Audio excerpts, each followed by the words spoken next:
시림의 닭 울음 소리.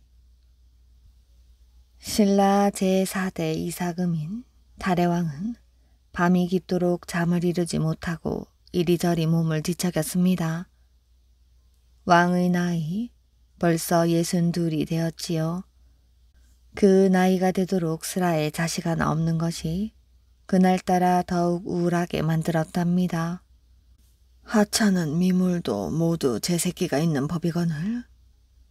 탈해왕은 근심이 가득 찬 얼굴로 꺼질 듯 하면서도 타오르는 등불을 바라보았지요. 그때 어디선가 희미하게 닭 우는 소리가 들렸습니다. 벌써 날이 새려하는가? 탈해왕은 이제라도 잠을 청해야겠다고 생각을 하고 잠자리에 누우려다 자리에서 벌떡 일어났지요. 자신의 침소에까지 닭 우는 소리가 들릴 리가 없는 까닭이었기 때문입니다.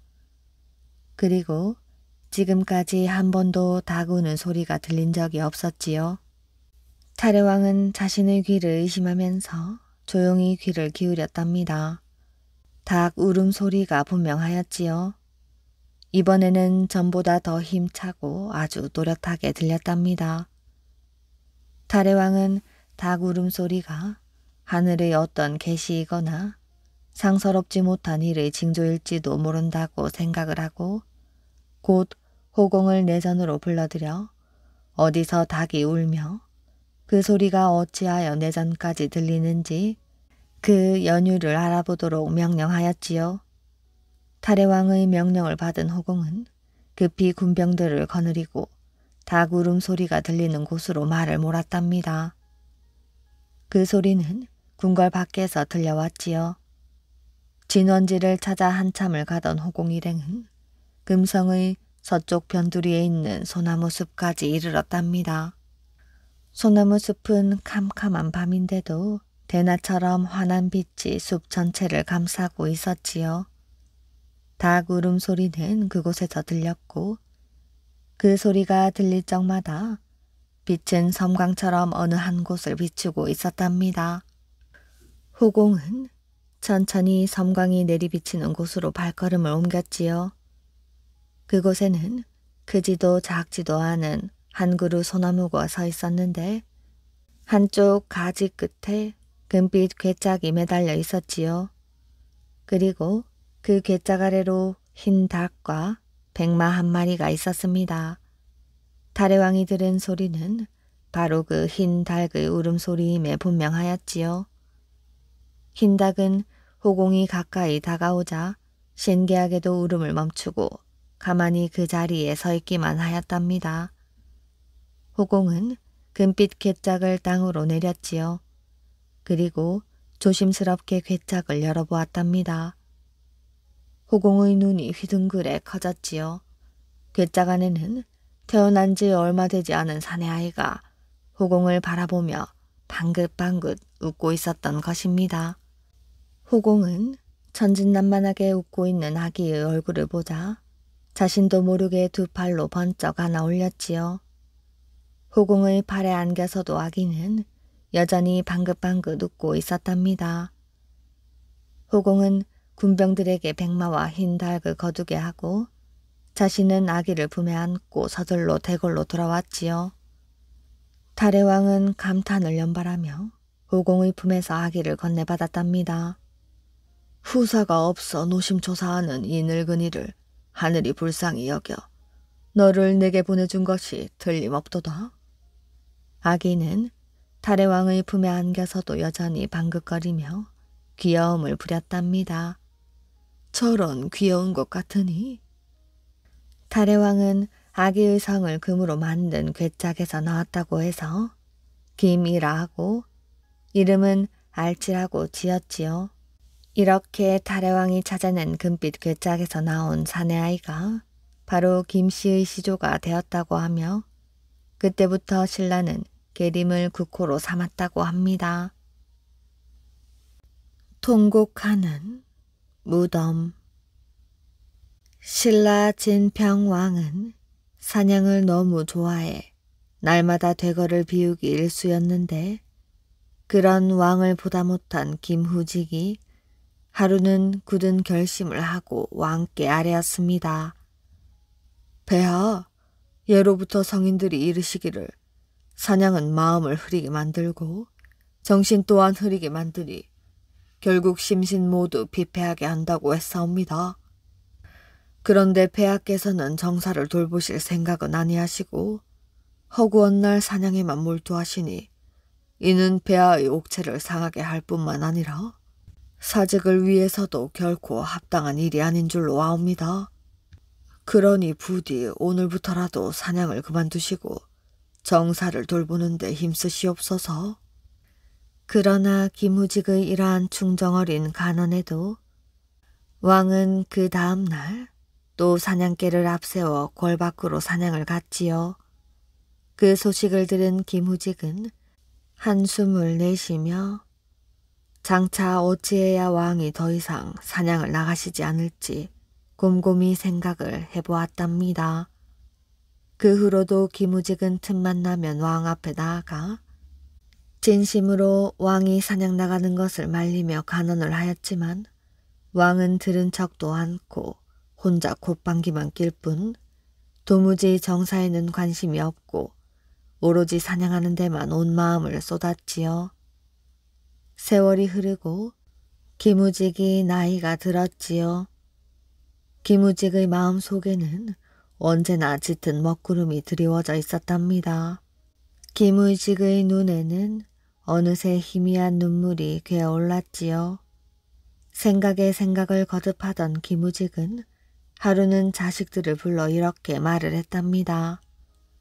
지금부터 내가 하는 말을 가슴에 새겨듣고 그대로 행하라. 내가 죽으면 내 시체를 왕께서 사냥 다니시는 길가에 묻되 묘비를 세우지 마라. 한평생 나라의 녹을 먹은 신하로서 왕이 사냥하는 일 하나도 제대로 막지 못했는데 내 무슨 염치가 있어 그 같은 호사를 누리겠느냐? 나는 죽어서도 그러한 일들을 막고자 애쓸 것이니 너희들은 부디 후일 내 뜻대로 나를 장사지내 주길 바란다. 김후직의 말을 듣고 있던 자식들은 가슴이 쓰리고 아팠답니다. 며칠이 지난 어느 날, 그날도 진평왕은 사냥개를 앞세우고 들판으로 사냥을 하러 나갔답니다. 날씨는 화창했고 바람도 적당히 불어 사냥을 하기에는 안성맞춤이었지요. 왕은 들판의 끝자락에 이르러 산속으로 급히 달아나는 노루 한 마리를 발견하고는 화살을 쏘며 뒤쫓기 시작하였답니다. 왕은 정신없이 말을 몰았지요. 그러나 노루는 이내 빽빽한 숲 사이를 벗어나 어디론가 달아나 버렸답니다. 왕이 터벅터벅 산길을 내려오는데 난데없이 어디선가 울음소리인 듯한 가느다란 외침이 들려왔지요. 폐하, 부디 발길을 돌리소서. 발길을 돌리소서, 폐하. 처음에 왕은 자신이 바람 소리를 잘못 들었다고 생각했으나 갈수록 그 소리는 또렷하게 들려왔지요. 왕은 신하를 불러 그 소리에 대해 조사하도록 명하였습니다. 잠시 후 돌아온 신하는 왕 앞에 무릎을 꿇고 다음과 같이 아뢰었지요. 폐하, 황공하오나 이 소리는 얼마 전 세상을 떠난 이찬 김후직 무덤에서 나는 소리옵니다. 신하의 말을 들은 왕은 믿을 수 없다는 표정으로 재차 물었지요. 뭐라? 이 소리가 이찬의 무덤에서 나는 소리라고? 그게 사실이냐? 신하는 왕을 묘비도 없이 초라한 무덤으로 모시고 갔지요. 이찬의 무덤을 본 왕은 급히 그 야들을 부르도록 명하였습니다. 내 어찌 하나뿐인 아비의 묘를 묘비도 없이 이런 길가에 방치해 둔다는 말이냐? 엄중하게 꾸짖는 왕의 말에 이찬의 아들은 조금도 주저없이 저간의 모든 사정을 이야기했답니다. 이야기를 듣고 있던 왕의 얼굴은 점차 슬픔으로 일그러졌지요. 왕은 이찬의 무덤 앞에 무릎을 꿇고 앉아 슬픔의 눈물을 터뜨렸습니다. 용서하시오. 내가 잘못했소. 내가 부덕하여 경의 무덤이 이곳에 이렇듯 쓸쓸하게 버려지게 되었구려. 왕은 곧 그 길로 말을 돌려 대궐로 향했고 2번 다시는 사냥을 나가지 않았답니다. 신비한 우조. 신라의 명승 해공은 그 덕망과 학식이 높음은 물론 여러 가지 기행을 일삼은 기인으로도 유명하지요.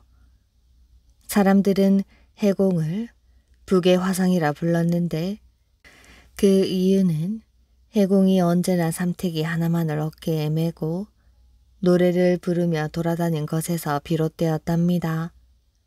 북해란 해공이 메고 다녔던 삼태기를 이르는 말이지요. 그래서 사람들은 해공이 귀가하던 절을 북해사라고 불렀답니다. 해공의 어머니는 귀족 천진공의 집의 노비로 출가하기 전 해공의 이름은 우조였습니다. 해공이 7살 되던 해 천진공의 몸에 심한 종기가 생겼는데 아무리 훌륭한 명의를 데려다 좋은 약으로 치료를 해도 거의 다 죽게 되었을 때였지요. 몇 날 며칠 동안 온 집안은 문병을 온 사람들로 들끓었고 집안 분위기 또한 심상치 않자 우조가 어머니께 여쭈었습니다. 어머니, 집안에 웬 사람들이 이리도 많습니까? 이게 무슨 일인지 주인 어르신의 몸에 심한 종기가 나서 돌아가시기 직전이야. 어머니의 말에 어린 우조는 싱글싱글 웃으며 말을 했지요. 주인 어르신 몸에 생긴 종기는 그렇게 해서 나을 병이 아닙니다. 어머니, 저를 주인 어르신께 데려다 주세요. 제가 그 종기를 한번 고쳐보도록 하겠습니다. 아들의 말에 어머니는 황당한 표정을 지었으나 우조가 워낙 조르는 바람에 하는 수 없이 문병을 드린다는 핑계로 아들을 데리고 천진공이 몸져 누운 안방으로 찾아갔지요. 우조의 어머니는 어린 아들을 방에 들여보내고 맹랑한 아들이 또 어떤 말을 할까 싶어 안절부절 못하고 서 있었지요. 방에 들어간 우조는 천진공에게 인사를 하고는 그 발치에 무릎을 꿇고 앉더니 아무런 말도 하지 않았답니다. 그저 눈을 감고 속으로 무엇인가를 골똘히 생각하는 것 같았지요.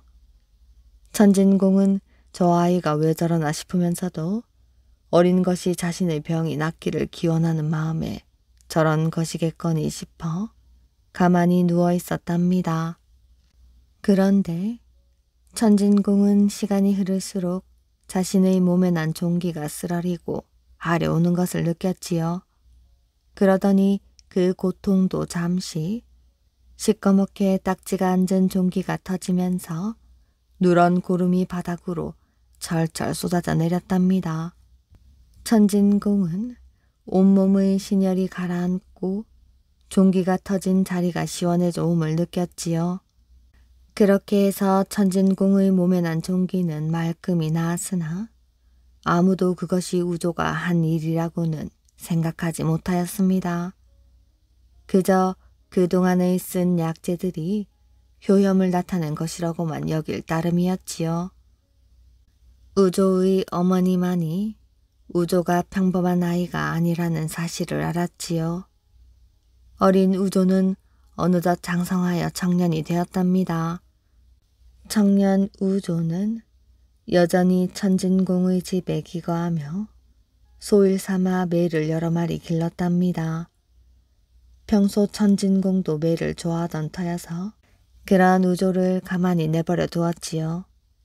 하루는 천진공의 동생이 이웃 고을에 관직을 받아 부임을 하면서 천진공의 집에 인사차 들렸다가 우조가 기르는 매를 보고는 그 중에서 가장 영특하고 매섭게 생긴 매 한 마리를 가져갔지요. 며칠 후 천진공은 잠자리에 들었다가 곰곰이 생각을 해보니 동생이 가져간 매가 바로 자신도 아끼고 좋아했던 매라는 생각이 들었답니다. 천진공은 내일 아침 일찍 하인을 시켜 매를 찾아오도록 해야겠다고 마음을 먹었지요. 다음 날 아침 천진공은 날카로운 매 울음소리에 잠이 깨었는데 조용히 들어보니 간밤 자신이 동생에게 찾아와야겠다고 생각한 매 울음소리 같아 이상한 생각이 들어 얼른 밖으로 나와 보았답니다. 그랬더니 마당에 있는 나뭇가지에 매 한 마리가 앉아 울고 있는데 자세히 보지 않더라도 분명 자신이 아끼고 좋아했던 그 매였지요. 천진공은 하인을 불러 물었습니다. 저 매는 분명 며칠 전에 내 동생이 데려간 매인데 어찌하여 저기 앉아있는 것이냐? 소인이 알기로는 이른 새벽 우조가 다시 찾아온 것으로 압니다. 하인의 말에 천진공은 놀란 마음을 금할 수 없었지요. 그러고 보니 몇 해 전 자신의 몸에 난 몹쓸 종기가 치유된 것도 우조가 한 일이 틀림없는 것 같았답니다. 천진공은 곧 하인을 시켜 우조를 자신의 방으로 들라고 명하였지요. 천진공은 떨리는 가슴을 억누르고 조용히 앉아 우조를 기다렸답니다. 잠시 후 우조가 방으로 들어오자 천진공은 자리에서 일어나 우조를 상석에 앉게 하고 큰 절을 올렸답니다. 천진공은 흥분된 목소리로 말을 했지요. 예전에 저를 살려주신 은혜 무엇으로 갚으오리까? 지금껏 이렇듯 훌륭하신 분을 몰라 뵙고 무례하게 행동한 저를 용서하여 주십시오. 천진공의 말에 청년 우조는 큰 소리로 호탕하게 웃었지요. 그리고 그 즉시 출가하여 산으로 들어가 이름을 해공이라 하였답니다. 해공의 기행은 그 후로도 계속되었지요. 절에 있는 우물에 들어가 두세 달을 나오지 아니하다가 나올 때 보면 꼭 푸른 옷을 입은 동자를 앞세우고 나왔는데 더욱 기이한 것은 동자나 해공의 몸에는 물 한 방울도 묻어있지 않았던 것입니다. 해공이 늙어 항랑사에 기거할 때 당대의 명승 원효와 가끔 만나곤 했는데 하루는 둘이 시냇가에서 물고기를 잡아먹고 있는 것을 보고 사람들이 트집을 잡자 그대로 바지를 내리고 시냇가에 똥을 누웠지요. 그러자 방금 전에 잡아먹은 물고기가 그대로 살아 헤엄쳐 갔답니다. 또한 명랑대사가 당나라에서 불법을 공부하고 돌아와 금강사를 창건하고 학덕이 높은 여러 고승들을 초대하였는데 유독 해공만이 참석하지 않았지요. 이에 명랑대사는 향을 피우고 해공이 오도록 빌자 잠시 후 퍼붓는 장대비 속을 뚫고 해공이 웃으며 도착을 하였답니다. 그런데 그의 옷이나 신발에 빗물 한 방울 묻지 않았지요. 하루는 어떤 사람이 산길에 쓰러져 죽어있는 해공을 발견하였답니다. 시체는 썩어 악취를 풍기고 벌레들이 들끓고 있는 것을 보고 놀란 그는 마을로 내려와 사람들에게 그 소식을 전하려는데 해공은 멀쩡히 살아서 술에 잔뜩 취해 흥겨운 노래를 부르고 있었지요. 해공의 마지막 모습은 입은 옷 그대로 허공에 떠서 어디론가 사라져 버렸다고 합니다. 도화녀를 사랑한 진지왕. 진지왕은 어전에 앉아있는 도화녀의 자태를 지긋한 눈으로 찬찬히 훑어보았답니다. 소문대로 도화녀의 미색은 자신이 지금껏 보아왔던 그 어떤 여인보다도 아름답고 뛰어났답니다. 진지왕은 다시 한번 도화녀에게 물었지요. 정녕 네가 지임의 청을 거절할 것이야? 도화녀는 머리를 숙인 채 또렷하게 대답하였답니다. 폐하, 저는 이미 혼인을 한 몸으로 지아비가 있는 처지옵니다. 그런 제가 어찌 후궁이 되어 폐하를 모실 수 있겠사옵니까? 도화녀의 대답에는 결연한 의지가 깃들여 있었지요. 나는 너를 죽일 수도 있고 살릴 수도 있다. 네가 어명을 거역한 죄로 이 자리에서 죽임을 당해도 괜찮다는 말이냐? 죽으라면 죽겠사옵니다. 그러나 아녀자의 몸으로 두 지아비를 섬길 수는 없사옵니다. 진지왕은 잠시 생각에 잠겼지요. 그렇다면 너는 남편이 죽은 후라면 짐의 청을 들어주겠는가? 도화녀는 한동안 말이 없다가 조심스럽게 입을 열었지요. 그땐 폐하의 말씀에 따르겠사옵니다. 진지왕은 아쉬운 마음이 들었지만 도화녀의 말을 받아들일 수밖에 없었지요. 아무리 자신이 한나라의 임금이라 해도 남편이 있는 여자를 함부로 가질 수 없었던 것이지요. 그렇게 해서 도화녀는 무사히 집으로 돌아올 수 있었고 남편과 예전처럼 행복하게 살아갈 수 있었답니다. 그렇지만 마음 한 구석에는 언제나 불안감을 떨쳐버릴 수 없었지요. 진지왕이 언제 마음이 변할지 아무도 모를 노릇이었답니다. 그러나 그러한 불안감은 얼마 가지 않아 사라졌지요. 진지왕이 승하했던 것입니다. 도화녀는 그제서야 안심을 했지만 그 행복은 오래가지 않았지요. 이듬해 남편의 돌연한 죽음으로 졸지의 과부가 되고만 것입니다. 도화녀는 날마다 눈물로 밤을 지새며 자신의 신세를 한탄하였답니다. 남편이 죽은 지 한 달여가 지났을 때였지요. 도화녀는 그날따라 밤이 이슥할 때까지 혼자 빈 방을 지키고 있었답니다. 그런데 도화녀의 방에 이상한 향기가 진동을 하더니 자욱한 연기와 함께 진지왕이 방으로 들어왔지요. 예전에 나와 한 약속을 잊지 않았겠지? 이제 그 약속을 지킬 때가 되었다. 진지왕은 미소를 머금으며 도화녀 앞에 앉았지요. 도화녀는 꿈인지 생신지 분간이 안 되는 와중에도 진지왕의 모습을 뚫어지게 보았지요. 희미한 등불 아래에 보이는 진지왕의 모습은 왕이 승하하기 전 대궐에서 만난 그 모습 그대로였답니다. 그로부터 일주일 동안 진지왕은 도화녀와 꿈같은 나날을 보내고 다시 호련히 어디론가 사라졌지요. 10달이 지나 도화녀는 사내 아이를 낳았답니다. 그 소문은 진평왕의 귀에까지 들어갔지요. 진평왕은 죽은 진지왕의 조카로서 선왕을 생각해서 두 모자를 대궐로 데려와 살게 하였답니다. 도화녀가 낳은 아들의 이름은 비형이었지요. 어려서부터 총명하고 슬기로웠답니다.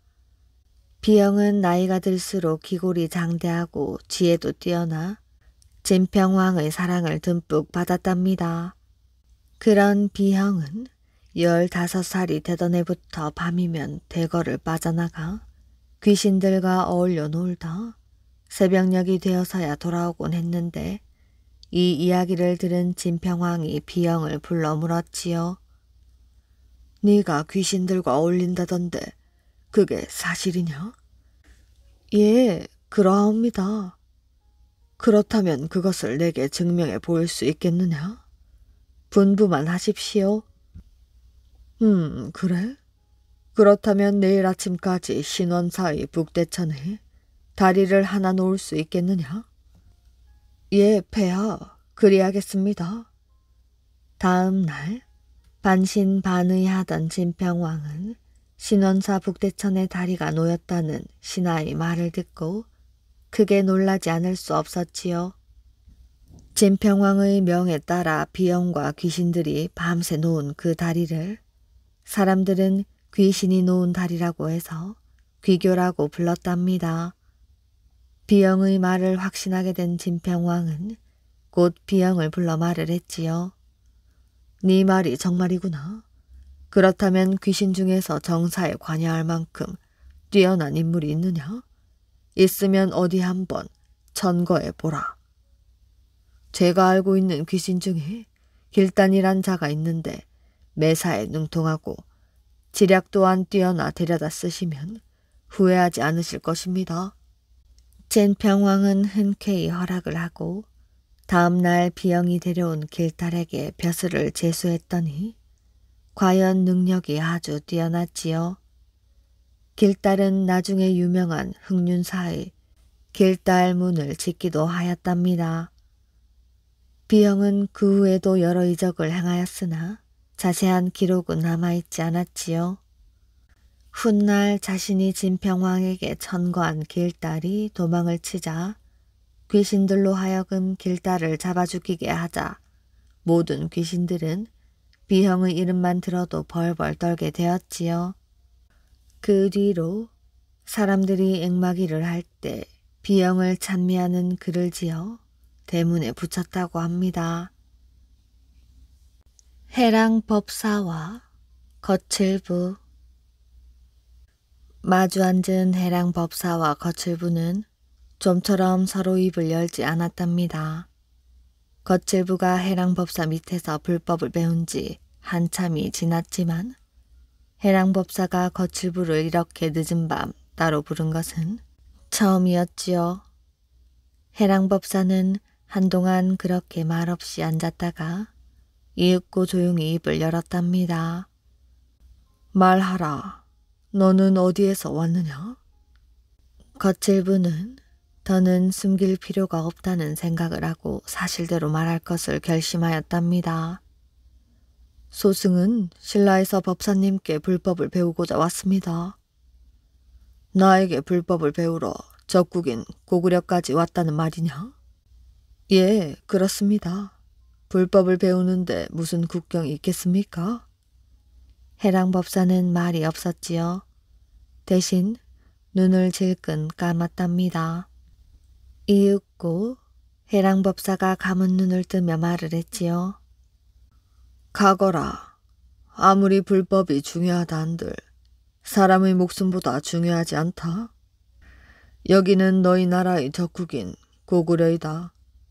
인연이 닿으면 다음에 또 만날 것이니 그때 가서 내게 불법을 배워도 늦지 않을 것이야. 거칠부는 고민에 빠졌답니다. 그는 왕실의 후예로서 권력과 부귀가 보장된 탄탄대로를 버리고 머리를 깎고 구도자의 길을 걷고자 결심하면서 가슴에 품은 포부 또한 남달리 컸답니다. 거칠부는 아직 불법이 무엇인지도 잘 모르는 무지한 백성들을 구도의 길로 인도하고자 하는 굳은 결심을 마음속에 품고 있었지요. 그래서 자신의 뜻을 이루고자 목숨을 걸고 적국인 고구려까지 왔답니다. 망연자실하게 앉아있는 거칠부의 손을 잡으며 해랑법사가 말을 했답니다. 내 말을 잘 듣거라. 내가 보기엔 너는 불법에 몸담고 있을 위인이 아니다. 너는 장래에 신라의 큰 장군이 될 것이야. 언젠가 고구려와 신라 이 두 나라 사이에 큰 싸움이 일어날 것이니 그때 네가 나를 만나면 부디 지금의 정을 생각해서라도 해치지는 말아다오. 그때도 지금처럼 불법을 공부하고 싶다면 내 기꺼이 너를 받아들여 주마. 해랑법사의 간곡한 말에 거칠부는 돌아가기로 마음을 고쳐먹었지요. 알겠습니다, 법사님. 법사님의 말씀을 따르도록 하겠습니다. 그리고 방금 하신 법사님의 말씀처럼 제 앞날이 그러하다면 제게 베풀어 주신 오늘의 이 은혜를 잊지 않고 법사님의 목숨만은 무슨 일이 있어도 꼭 지켜드리겠습니다. 거칠부는 그 길로 짐을 꾸려 신라로 돌아왔지요. 그리고 세월이 흘렀습니다. 신라에 돌아온 거칠부는 곧 국사에 전념하여 제법 높은 관직에까지 올랐지요. 진흥왕 12년 때 신라는 백제와 동맹을 맺고 고구려 공격에 나섰지요. 백제군이 고구려 수도인 평양을 공격하기로 하고 거칠부가 주축이 된 신라군이 고구려의 지방을 공략하기로 했답니다. 거칠부가 이끄는 신라군은 가는 곳마다 대승을 올리며 고구려의 여러 지방을 며칠 안에 점령하였는데 그 수가 무려 10곳이나 되었답니다. 거칠부가 군사들을 이끌고 거침없이 고구려 땅을 달리던 어느 날 깃발을 앞세워 말을 달리던 신라군은 피난을 가는 한 고구려인들과 맞닥뜨렸답니다. 고구려인들은 어쩔 줄 몰라하며 신라군을 피해 숨을 곳을 찾기에 급급하였지요. 거칠부는 그때 무리 속에 낯익은 얼굴을 발견하였답니다. 거칠부는 급히 말에서 내려 군사들을 고구려인들에게서 물러나게 한 뒤 한 사람에게로 성큼성큼 다가가더니 땅바닥에 엎드려 큰 절을 하였지요. 그러고는 감격에 찬 목소리로 말을 했답니다. 이렇게 다시 법사님을 뵙고 나니 지난날 법사님의 말씀이 한치 그릇됨도 없다는 것을 알겠습니다. 법사님과 한 약속은 꼭 지키겠습니다. 그러니 염려 마십시오. 나 또한 그대를 다시 만나 기쁘기가 그지없소. 훌륭한 장수가 되었구려. 거칠부는 눈물을 흘리며 해랑법사에게 말을 했지요. 법사님, 이제라도 부디 저를 다시 제자로 받아주시어 불법을 가르쳐 주십시오. 거칠부의 말에 해랑법사는 소리 없이 웃으며 말을 했지요. 나를 그대의 나라로 데려다 주시오. 어차피 고구려에서는 불법을 전할 만큼 전하여 이제 나 말고도 훌륭한 고승이 많으니 여생을 신라에 가서 불법을 전하며 보내고 싶소. 거칠부는 해랑법사를 정중히 예우하여 신라에 왔습니다. 그리고 해랑법사를 대궐로 모시고 들어가 진흥왕을 배웠지요. 그대가 해랑법사인가? 예, 그러옵니다. 거칠부는 진흥왕에게 지난날 해랑법사와 있었던 일을 상세하게 고한 다음 신라에서 불법을 전하고 싶어하는 해랑법사의 뜻을 아뢰었습니다. 진흥왕은 크게 기뻐하며 기꺼이 그 뜻을 받아들여 해랑법사에게 국통을 제수하고 거칠부로 하여금 그 뒤를 돕게 하였지요. 이렇게 해서 신라의 불교가 널리 퍼지게 되었으며 그것은 또한 신라에서 이름난 고승들이 많이 나올 수 있는 계기가 되었답니다. 첩을 빌려준 사람. 신라 문무왕의 서재인 자득공은 어려서부터 대궐 밖으로 나가 들판을 다니며 놀기를 좋아하고 촌민들과 어울려 이야기를 나누는 것을 즐겨 백성들은 그를 가리켜 술의 공자라고 부르곤 했습니다. 차득공의 이러한 행적을 보다 못한 조정의 여러 신하들은 문무왕께 아뢰어 차득공의 바깥 출입을 금하기를 정했으나 문무왕은 화랑들의 예를 들며 그것을 거절하였지요. 이 나라의 기둥인 화랑들을 보시오. 낭도들은 하루 종일 말을 타고 들판을 달리며 기상을 높이 세우고 심신을 수련하는데 온 힘을 기울이고 있어. 비록 자득공이 말을 타고 들을 달리지 않는다고 하지만 초야에 나가 백성들과 어울려 늘 소탈하고 검소하게 생활하니 그 또한 백성들에게는 귀감이라 할 것이요. 이렇게 말하면서 문무왕은 차득공을 더욱 아끼고 종애하였습니다. 문무왕은 즉위 때부터 국력을 신장시키고 고구려와 백제의 침략을 막기 위해 여러 가지 역사를 벌여 백성들을 부역에 동원했는데 그 때문에 백성들의 원성이 날이 갈수록 높아져 갔지요. 백성들의 고충을 보다 못한 의상법사가 문무왕을 찾아가 아뢰었습니다. 예로부터 백성들이 편히 살고 정사가 안정되면 외부의 침략과 내란이 사라져 애써 군비를 늘릴 필요가 없다고 하였습니다. 그렇다면 지금 나라에서 행하는 역사가 필요 없다는 말이요? 필요 없다는 것이 아니라 지나쳐도 좋지 않다는 것입니다.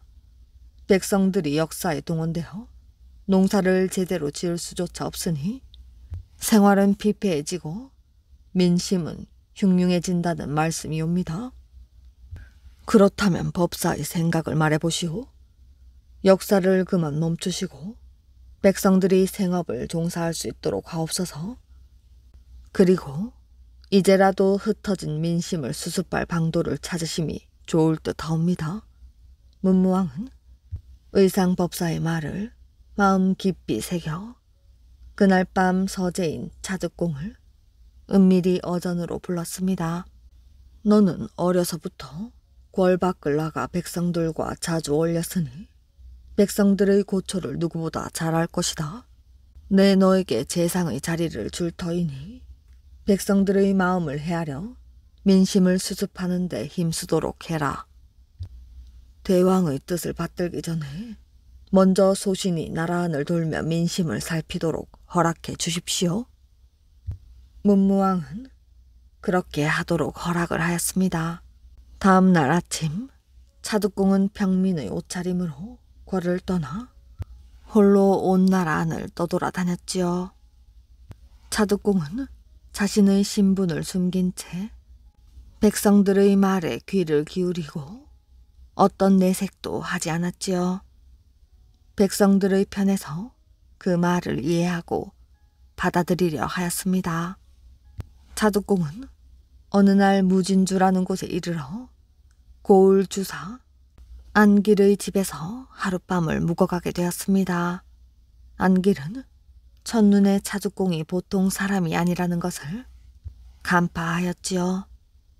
차득공을 사랑으로 안내한 다음 저녁을 후히 대접하고 술상을 따로 준비하여 술잔을 기울이며 밤늦도록 이런저런 이야기를 나누다가 잠자리에 들었습니다.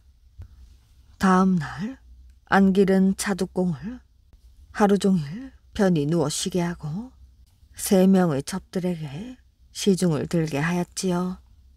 첩들은 안길이 시키는 대로 번갈아 가면서 밥상을 차려오고 보약을 다려오고 술상을 내왔습니다. 차득공은 안길이 첩 셋을 거느리고 잔다는 데에 내심 놀랍기도 했으나 그 첩들이 누구 하나 질투하거나 미워하는 기세가 없이 서로 도와가며 다소곳하게 안길의 말을 잘 따르는 것을 보고 그의 사람됨이 넉넉하다는 것을 알아차렸지요. 안길이 그토록 차득공을 후하게 대접한 것은 내심 속셈이 따로 있어서였습니다. 안길은 잡기에 능해 사람의 관상을 제법 볼 줄 아는데 차득공의 관상은 지금까지 자신이 보아온 어느 누구보다 귀티나고 신수가 훤한 상이었지요. 그런 차득공을 후하게 대접해 놓으면 나중에라도 자신에게 득이 되면 되었지 해가 되지 않을 것이라는 게 그의 속셈이었습니다. 차득공이 떠나기 전날 밤 안길은 조용히 첩들을 안방으로 불러 말을 했지요. 내 말을 이상하게 듣지 말고 가슴으로 들어야 할 것이야. 오늘 밤 너희들 중 한 사람이 사랑에 있는 손님과 동침하도록 하라. 이는 내가 너희를 쉬이 생각해서도 아니며 너희가 싫어서도 아니다. 안길의 말을 들은 그들은 눈을 휘둥그레 뜨며 서로의 얼굴을 쳐다보았지요. 너희들 중 오늘 밤 저분과 동침한다면 나는 그 여인이 누구든지 한평생 버리지 않을 것이요. 오히려 전보다 더 귀하게 여길 것이다. 그러나 첩들은 말이 없었지요. 아무리 그렇다 하여도 외간 남자와 동침을 하다니 그건 절대로 있을 수 없는 일이었습니다. 내 약속하마. 절대로 그 일을 문제 삼지 않을 것이며 죽을 때까지 입에 담지도 않겠다. 그러니 내 앞길을 생각해서 부디 누구든지 허락만 하여라. 안길의 간절한 말에 첩 가운데 가장 나이가 어린 쪽이 머뭇거리며 말을 했지요. 나리, 지금 하신 말씀을 지키실 수 있겠습니까? 지키고 말고 어디 지킨다 뿐이랴. 네가 원한다면 각서라도 써주마. 알겠습니다. 나리의 뜻을 따르도록 하지요.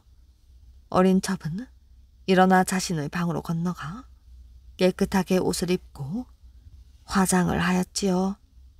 안길은 다른 2명에게 주안상을 준비하도록 하여 어린 첩의 손에 들려 자두공이 있는 사랑으로 보냈습니다. 마당에 숨어 방 안의 불이 꺼지기만을 기다리던 안길은 이윽고 사랑의 불이 꺼지자 흡족한 미소를 띄우며 안채로 돌아갔습니다. 날이 밝아 행장을 꾸려 길을 나서던 차두공은 안길에게 고맙다는 인사를 정중하게 한 뒤 다음과 같이 말을 했습니다. 혹 나중에 도성에 올 일이 있거든 황성사와 항룡사 중간에 있는 단호라는 사람의 집을 꼭 찾아주시오. 안길은 그 말을 한마디도 빠뜨리지 않고 가슴 깊이 새겼습니다. 나라 안을 한 바퀴 돌며 백성들의 민심을 살피고 대궐에 돌아간 차두공은 곧바로 재상의 자리에 올랐지요. 차두공은 안길을 잊지 않고 무진주의 주사 자리에서 승진시켜 도성의 제조를 맡아보게 하였습니다. 안길의 속셈이 들어맞았던 것이지요. 도성으로 이직한 안길은 틈만 나면 차두공이 일러준 횡성사와 황룡사 사이를 왔다 갔다 하면서 단호라는 사람의 집을 찾았으나 아무도 아는 이가 없었습니다. 그러던 어느 날 백발의 노인을 만나 단호라는 사람에 대해 물으니 노인은 껄껄 웃으며 다음과 같이 말을 했지요. 단호라 함은 5월 5일 단오날에 태어나신 수레공자를 일컫는 말이 아니오. 수레공자는 곧 지금 재상의 자리에 계신 차두공을 말하는 것이니 그분의 집은 바로 저기라오. 안길은 자신이 찾는 단호라는 사람이 재상이신 차두공이라는 말을 듣고 깜짝 놀랐지요. 안길은 노인이 가르쳐준 집을 찾아가 자신이 찾아온 용건을 이야기하고 차두공을 뵙기를 청하였습니다. 차두공은 안길을 기쁘게 맞아들여 성대한 주연을 베풀고 안길이 주사로 있던 무진주에 도지를 하사하였습니다. 안길은 이후 차두공 덕에 벼슬이 점차 높아졌으며 차두공과 하룻밤 동침을 했던 나이 어린 첩을 언제나 곁에 두고 사랑에 맞이 않았다고 합니다. 신랑 행세를 한 상하. 박 부자는 참담한 표정으로 자리에 누워 잠든 아들의 얼굴을 내려다 보았습니다. 하나밖에 없는 외아들의 얼굴에는 고름이 잔뜩 뺀 종기로 뒤덮여 있었지요. 혼산 날이 며칠 남지 않았는데 아들의 얼굴에 난 종기는 없어지기는커녕 외려 자고 나면 하나둘씩 늘어나기만 했답니다. 박 부자는 깊은 한숨을 내쉬었답니다. 어려서부터 영특하고 글재주가 뛰어났던 아들의 몸에 이런 병이 생긴 것은 장가갈 나이가 된 17살이 되면서였지요. 용하다는 의원은 모두 데려다 치료를 받아보고 좋다는 약은 백방으로 구해 먹여보았으나 아들의 병세는 호전될 기미를 보이지 않고 날로 나빠져만 갔습니다. 박 부자의 아들이 몹쓸 병에 걸렸다는 소문은 인근 마을에까지 퍼졌고 그런 까닭에 어느 누구도 박 부자와 사돈을 맺으려 들지 않았지요. 아들의 병이 위중하여 언제 어느 때 세상을 뜰지 모르는 판국에 그 안에 혼인을 시켜 어떻게든지 후손을 보아야겠는데 도무지 박 부자의 아들에게 시집올 처녀가 없으니 그야말로 난감할 뿐이었지요.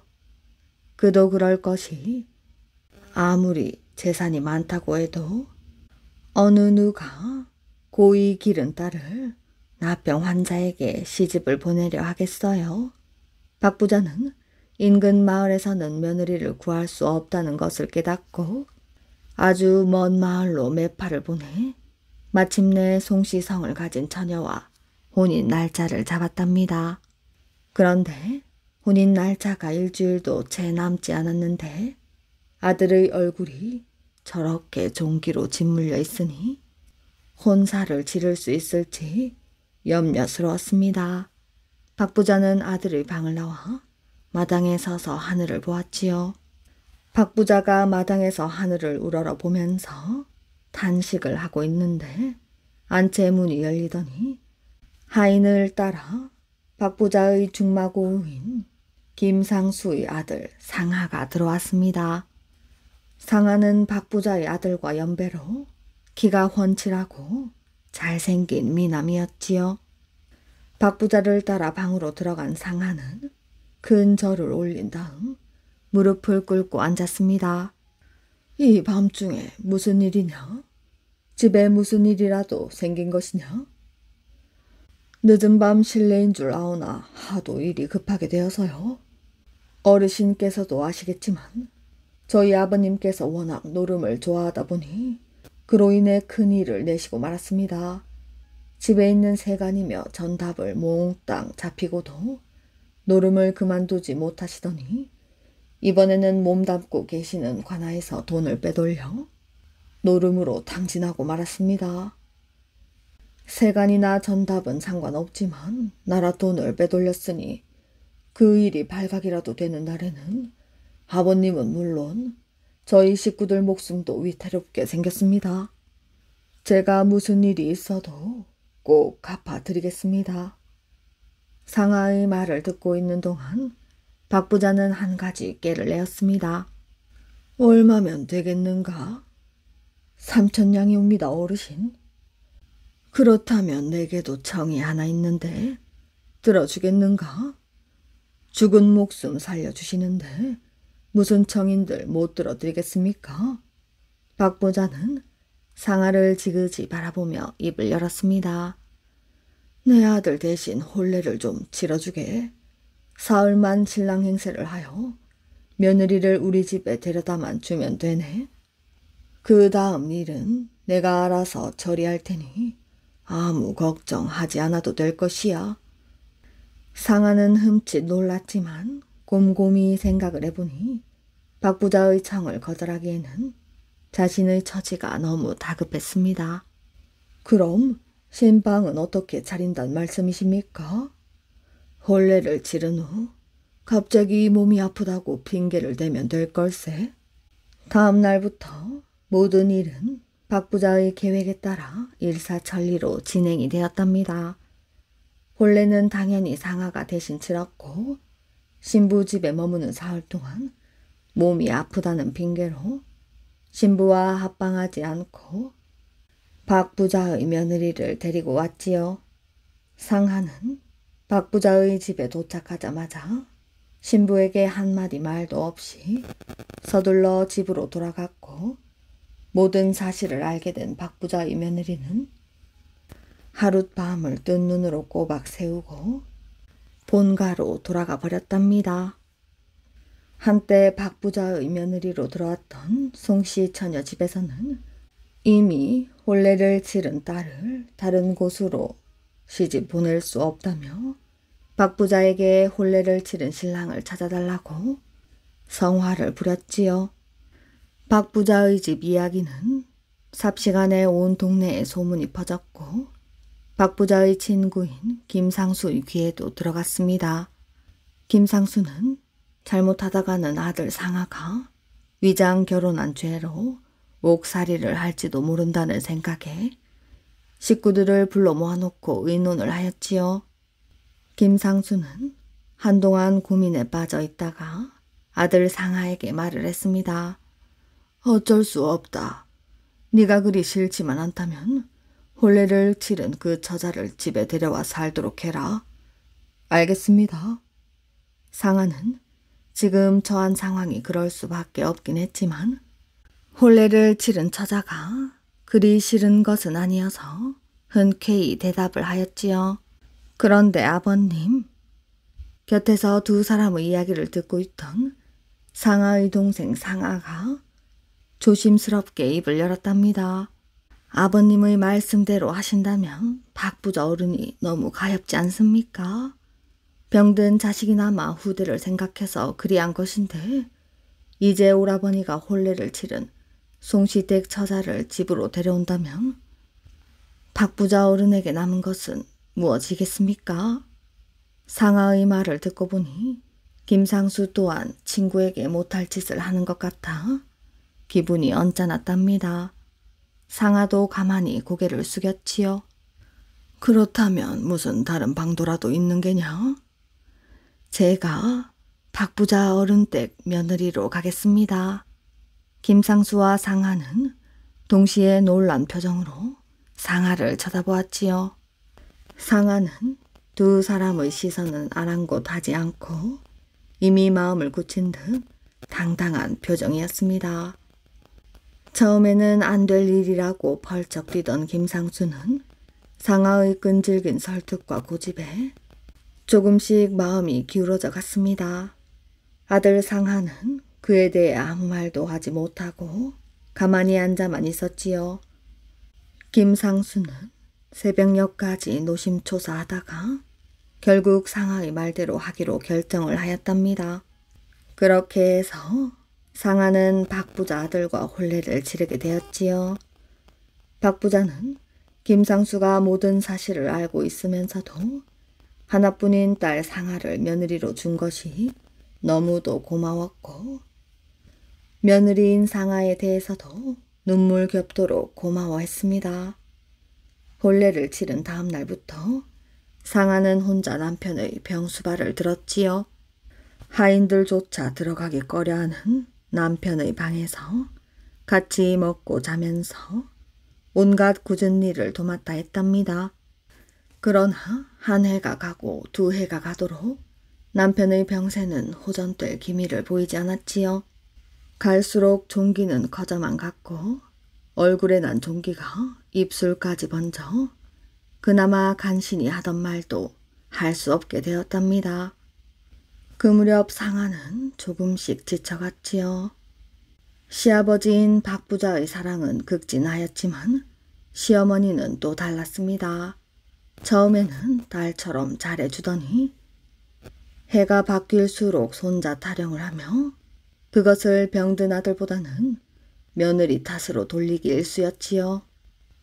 상하가 시집을 온 지 3년째 되던 날 고된 하루를 보내고 방으로 들어온 상하는 불을 끄고 자리에 누웠지요. 불을 꺼도 달빛이 비쳐 방 안은 대낮처럼 환했습니다. 상하는 잠든 남편의 얼굴을 무심히 바라보다 왈칵 눈물을 쏟고 말았지요.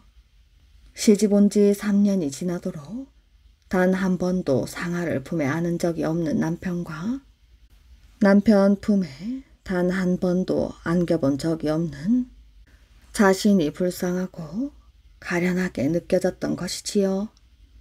상하의 볼을 타고 흐르던 눈물은 금세 베개를 흥건히 적셨습니다.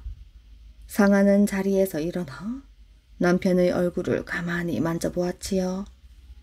남편의 얼굴은 이제 사람의 형상으로도 보이지 않을 만큼 온통 종기로 뒤덮여 있었답니다. 상하는 더 이상 살아갈 의미가 없다고 느꼈습니다.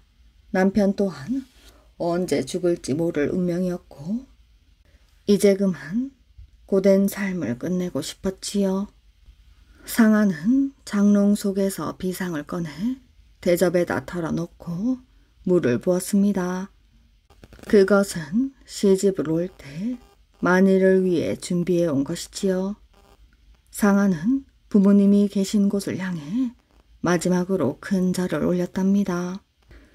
그런데 그 순간 상아의 남편은 잠결에 목이 말랐던지 머리맡에 놓인 물을 찾다가 대접이 손에 닿자 그 물을 벌컥벌컥 단숨에 들이켜 버렸습니다.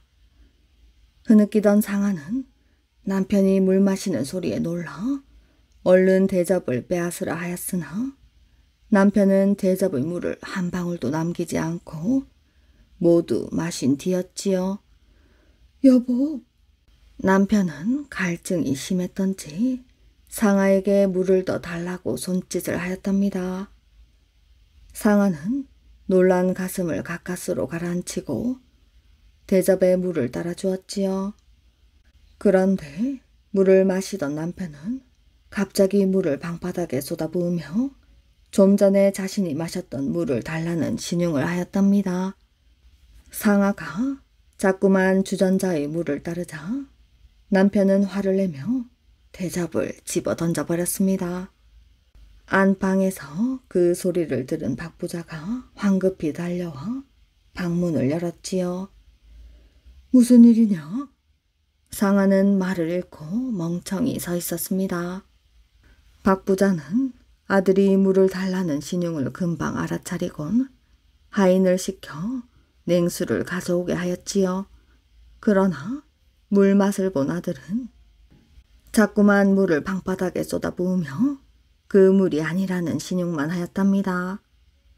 몇 번이고 그 일이 반복되자 박 부자는 무슨 사연이 있음을 눈치채고 상아에게 자초지종을 물었지요. 상아는 눈물을 쏟으며 시아버지 앞에 낱낱이 고했습니다. 그 말을 들은 박 부자의 눈시울도 족족이 젖었지요.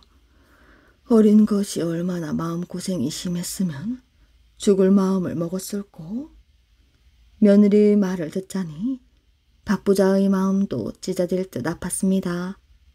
아들은 이제 아예 스스로 옷을 쥐어뜯으며 비상탄 물을 달라고 야단이었고 찢어진 옷 사이로 드러난 몸에서는 종기가 터져 악취가 진동을 하였지요.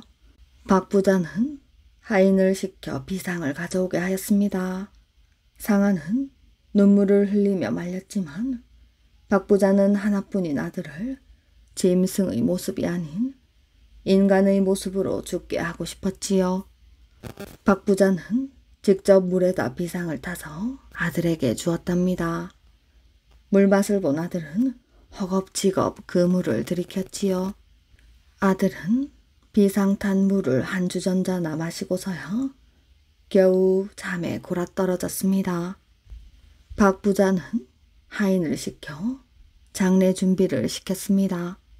상아는 남편 곁에 앉아 뜬 눈으로 밤을 지샜지요. 얼마나 울었던지 눈을 제대로 뜰 수가 없었답니다. 상아는 남편의 죽음을 차마 두 눈으로 확인할 수가 없어 고개를 돌린 채 앉아 있었지요. 그런데 죽은 줄로만 알았던 남편의 입에서 가느다란 숨소리가 새어나오는 것이 아니겠어요? 상아는 얼른 남편을 쳐다보았습니다. 남편은 죽은 것이 아니었지요. 그뿐만 아니라 놀라운 기적이 일어났습니다. 햇살에 비친 남편의 얼굴은 어젯밤보다 몰라보게 달라져 있었습니다.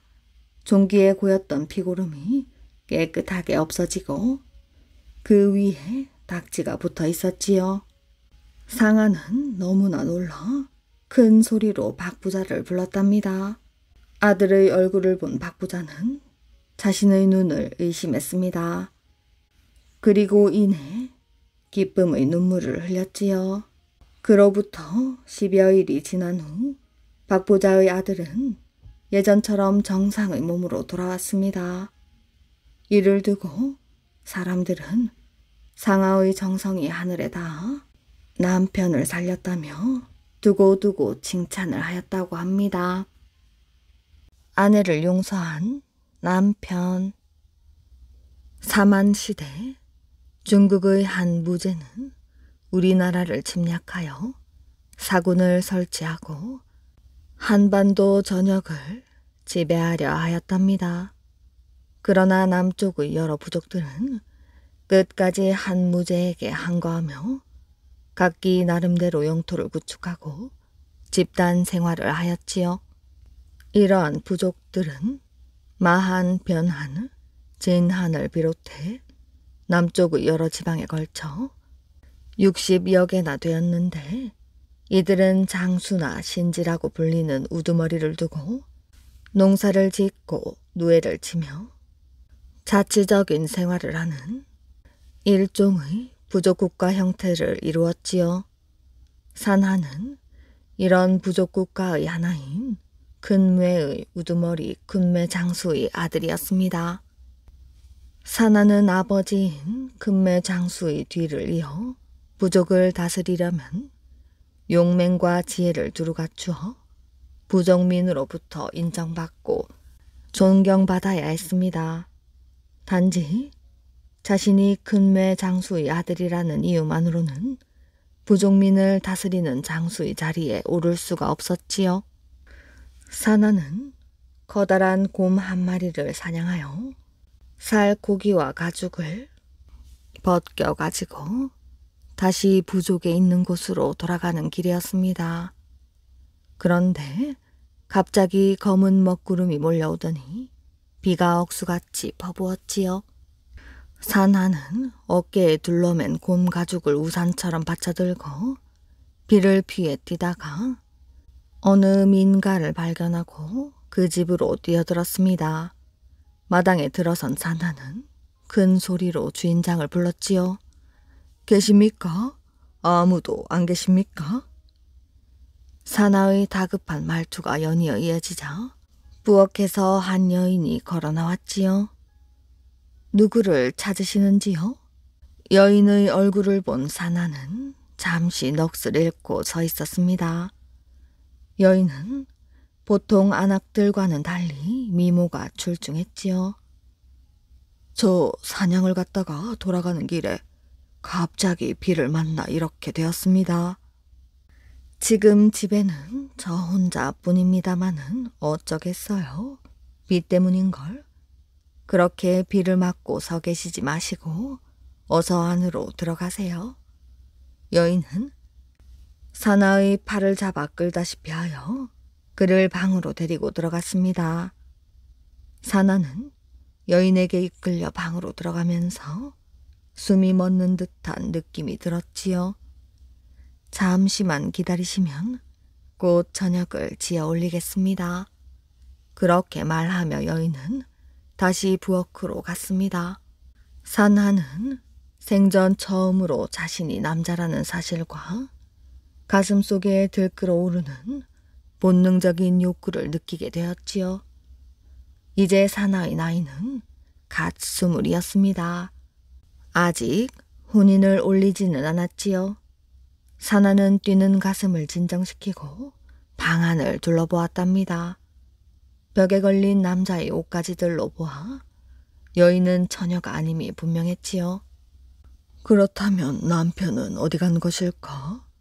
괜히 남편도 없이 아녀자 혼자 있는 집에 들어와 경을 치르게 되는 건 아닐까? 산하는 불안한 마음이 들었답니다. 얼른 저녁이나 얻어먹고 길을 떠나야겠다고 속내를 다지는데 방문이 열리며 여인이 밥상을 받쳐들고 들어왔지요. 외딴 산중이라 반찬이 시원치 않습니다. 그냥 허기나 때우세요. 여인의 말과는 달리 밥상은 사시사철 나는 나물을 비롯해 이것저것 정갈하게 잘 차려져 있었습니다. 종일 굶었던 산하는 허겁지겁 밥술을 떠다 말고 여인에게 물었지요. 남편께서는 사냥이라도 나가신 것입니까? 아닙니다. 제 너머에 계신 시아버님이 편찮으셔서 병관을 갔습니다. 돌아오려면 한 사나흘쯤 걸릴 것이에요. 여인은 산하가 물어보지 않은 시일까지 말하며 생긋 웃었지요.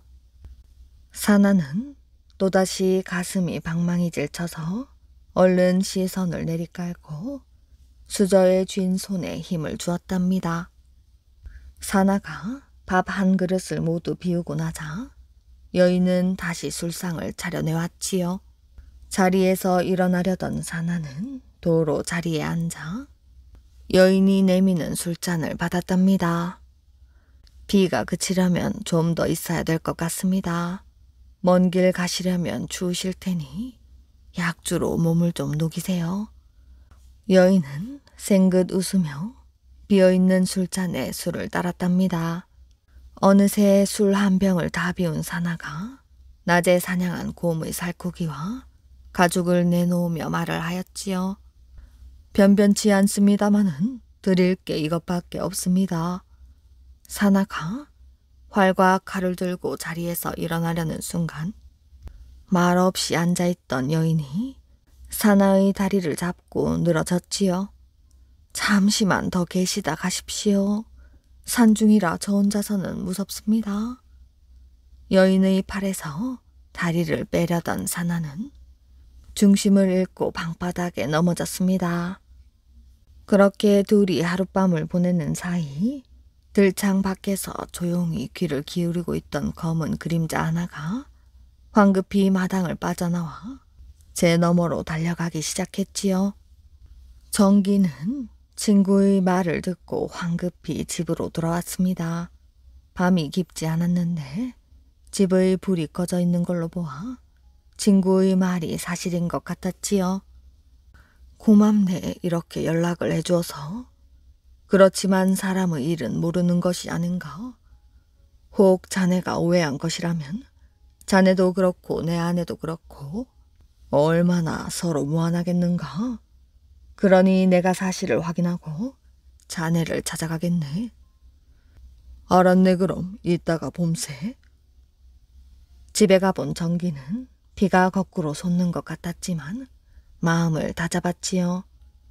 방 안에 있는 남자가 누군지는 모르지만 분명히 아내의 꿰매 넘어간 것이 분명한 까닭이었습니다.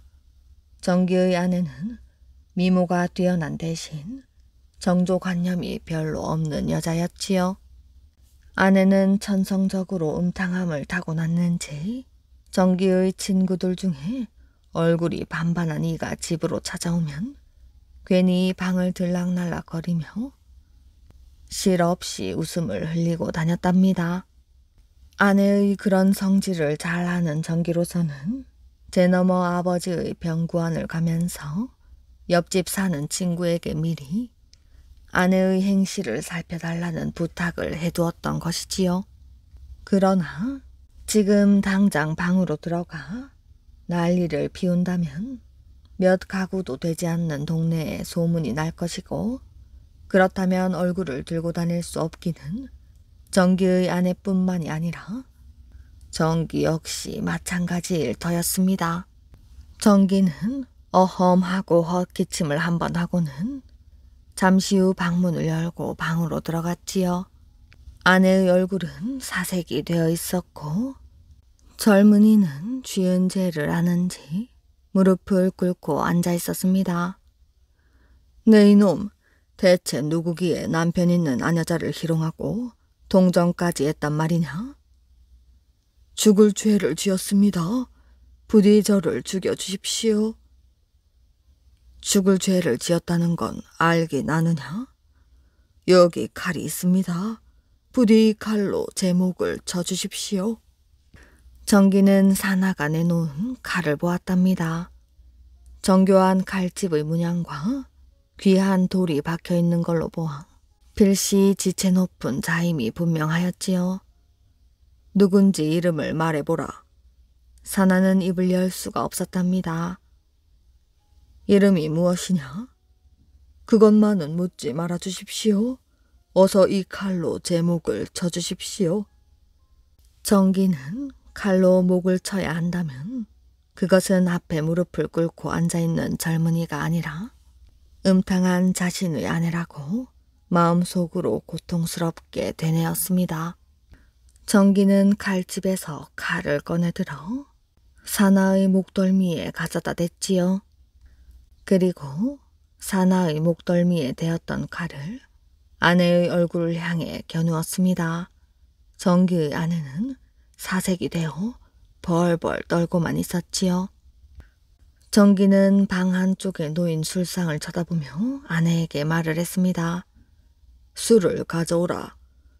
정기의 아내는 방 바닥을 기다시피 하여 부엌으로 나가 술병을 들고 다시 들어왔답니다. 정기의 아내는 떨리는 손으로 술을 따랐습니다. 연거푸 술 몇 잔을 단숨에 들이켠 정기는 술잔을 사나에게 건넸지요. 죽을 때 죽더라도 술 한 잔은 바꿔라. 사나는 정기가 건넨 술잔을 받아 마셨습니다. 그러자 정기는 칼끝으로 안주를 집어 정기의 입에 갖다 대었습니다. 사나는 묵묵히 입을 벌리고 칼끝에 꽂힌 안주를 받아 먹었지요.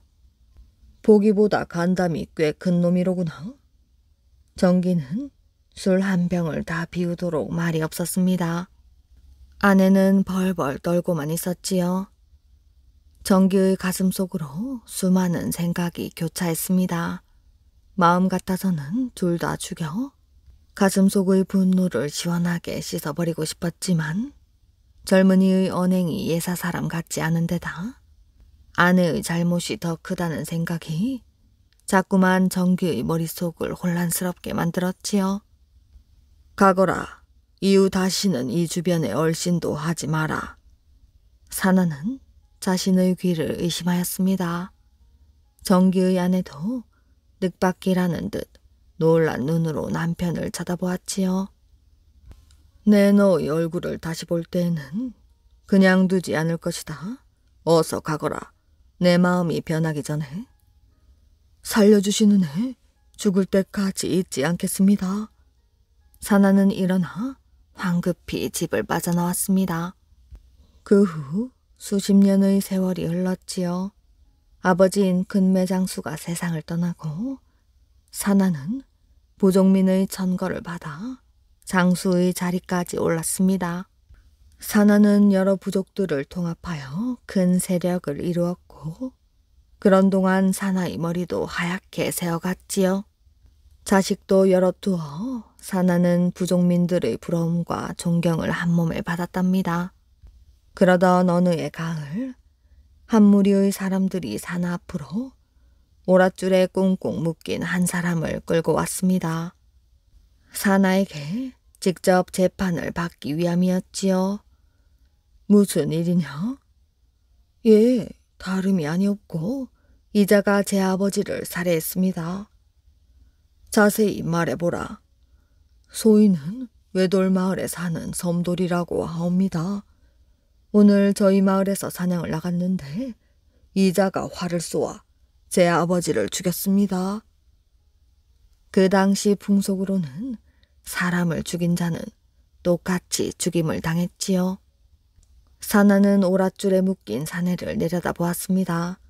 사내는 묵묵히 고개를 숙이고 있었지요. 사나는 사형을 언도하려고 사내에게서 얼굴을 돌리려다 문득 사내의 허리춤에 꽂힌 칼을 보게 되었습니다. 사나는 눈을 크게 뜨고 칼을 자세히 보았지요. 그 칼은 분명 자신의 칼이었습니다. 수십 년 전 사냥을 나갔다가 젊은 혈기에 남편이 있는 여인과 하룻밤을 보내고 바로 그 집에 두고 온 칼이었습니다. 그렇다면 그때 나를 살려준 여인의 남편이? 사나는 고민에 빠졌답니다. 이제 자신이 은혜를 갚을 차례였지요. 너는 어찌하여 저자의 아비를 살해했느냐? 살해한 것이 아닙니다. 화살을 잘못 쏘아 실수로 그리 된 것이옵니다. 내일 다시 재판을 할 것이니 죄인은 옥에 가두고 나머지는 모두 물러들 가거라. 야심한 시각, 사나는 신복인 해소를 은밀히 자신의 침소로 불렀습니다. 잘 듣거라. 이것은 너와 나 둘만이 아는 비밀이다. 예. 오늘 낮에 자기의 아버지를 죽였다고 고소한 섬돌이란 자의 집을 아느냐? 예. 이유는 알 것 없고 지금 당장 그 집으로 가서 관에서 시체를 꺼내어 산속 깊이 갖다 버리거라.